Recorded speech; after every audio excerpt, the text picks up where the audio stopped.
My name's Gordon Tronson, and I am into building one-ofs. We're in Henderson, Nevada, and we're at my shop where all kinds of cool things happen.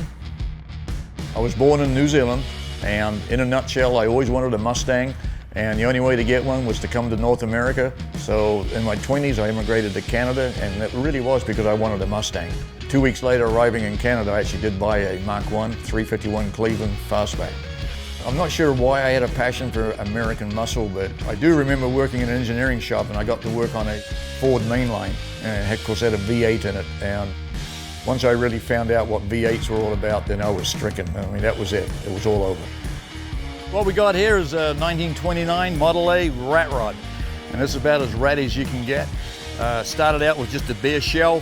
I built a tube frame for it, stuck in a double overhead cam, 4-valve supercharged Ford motor, period correct rocket magnesium wheels. Last time I showed this, took first place, which was kind of cool.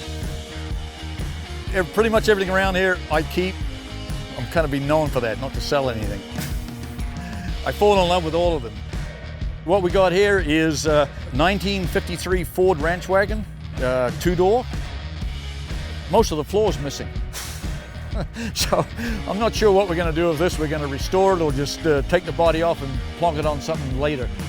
Well, believe it or not, I actually have a real job. I have my own business. It's telecommunications, which I've been doing pretty much all my life. So being a gearhead was actually a hobby. Most of my builds are done within a year and a half.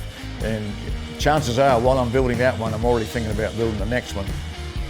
What we're looking at right here is a 57 Chevy 4-door. A little bit interesting story. I got this in an auction. Somebody took out all the windows and beat the thing up with a baseball bat. And I got it at a pretty good price, and of course rebuilt it all and put it all back together. So here I am in Las Vegas, Nevada, and I'm collecting a few cars here and there, and always wanted something that nobody else had. So I came up with this brainstorm to put twin engines in a Roadster, and that's what I call double trouble. What we got here is actually one of my kind of unusual first creations. This is a 32 Roadster sitting on a tube chassis, and of course the beauty of this thing has got twin V8s in it. So shortly after that, I actually mentioned it to a friend of mine that owns a motorcycle shop. I said, yeah, I'm going to build a 4-engine Harley motorcycle, and he's like, yeah, right.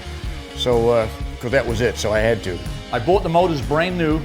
That's how I started the bike. I actually bought 4 RevTech V-twin engines. They're 100 cubic inch, 100 horsepower each, and put all 4 on the bench, and then built the chassis or frame around them, literally.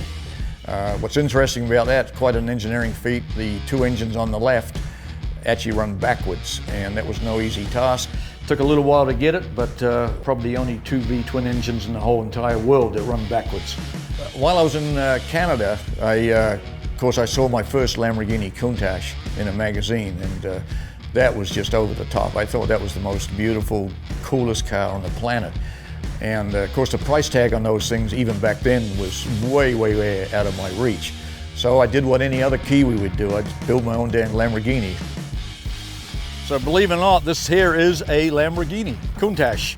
I actually went to a toy store and bought a 12 scale model, and I took it home and I took a pair of dividers and started measuring all the dimensions of the car and drew it up on paper, and next thing I know, I'm building a wooden Lamborghini, actually. A complete car, pretty much out of wood and body filler, plywood, and that really what gives you the buck to make the fiberglass molds. What you do is you bolt everything together, flip it upside down, polish the hell out of it, shoot a gel coat, and then you lay your fiberglass, and then when it cures, take it apart, and then you've got a body completely finished.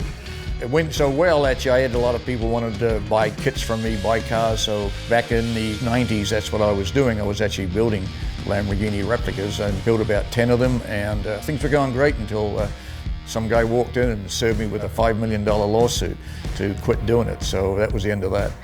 Well, at night time, it's easy for me to fall asleep. Instead of counting sheep, I just work on the next project. And that's pretty well puts me to sleep. If you've got one supercharged engine, why not have 4? So what we got here is a 62 Ford Econoline. There's 4.6 Ford double overhead cam, 4-valve supercharged engines. Probably making about 4,000 horsepower. There's a great saying that Enzo Ferrari said one time. Somebody was interviewing him, and they asked Enzo Ferrari, what is your favorite Ferrari? And he replied, he says, the next one I build. And I've always followed that. I think that's where I'm at. Of course, the Lamborghini is probably the number one.